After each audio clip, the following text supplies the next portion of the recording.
Kryeministri Edi Rama, i shoqëruar edhe nga dy ministrat e kabinetit të tij, Albana Koçiu dhe Besfort Lamllari, prezantoi masat e reja të marra nga qeveria për forcimin e kontrollit mbi territorin, mbrojtjen e hapësirave publike nga zaptuesit. Sa i përket sektorit të ndërtimeve, Rama paralajmëroi se arkitektët që do të merren me ndërtimet do të kenë përgjegjësi ligjore nëse devijojnë nga plani që mund t'i kërkohet nga ndërtuesit. A mund të dorëzosh mikrofonin tani?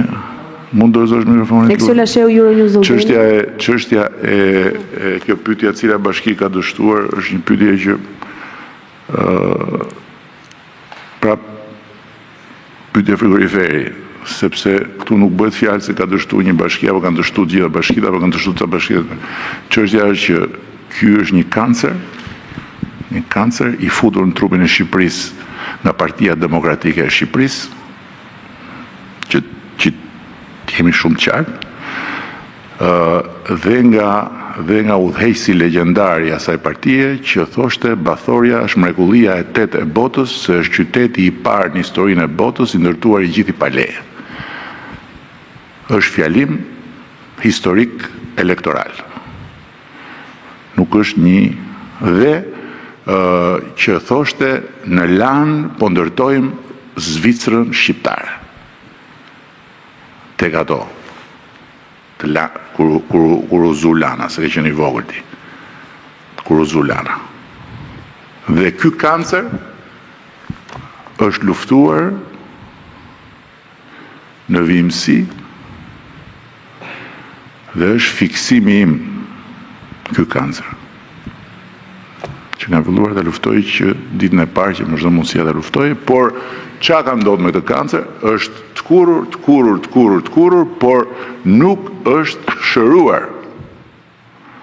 Pra, nuk jemi sot në kushtet që t'jemi të qartë se shumë kush thot, po mirë, akoma kjo histori, jo, nuk është akoma. Kjo është pjesë e i procesi.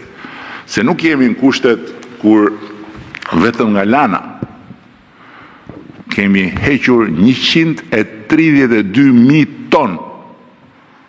132.000 ton mbetje inerte.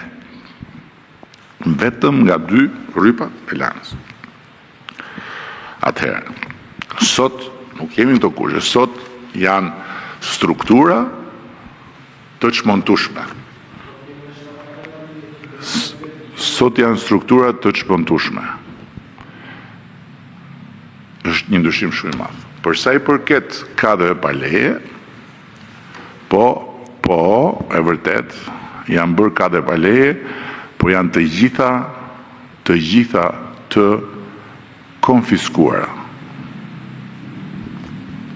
Të gjitha janë marrë, janë sekuestruar dhe në bazë ligjit janë detyruar aty ku kanë dashur ta bëjnë këtë gjë, t'i blejnë me çmimin e tregut.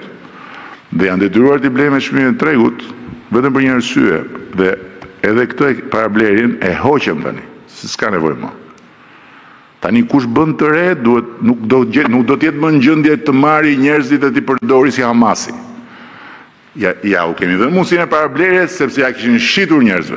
Strehimi social, qoftë për sa i përket incentivave për të krijuar mundësi për kategori të ndryshme shoqërore që të mund të aksesojnë apartamente me çmime më të arsyeshme.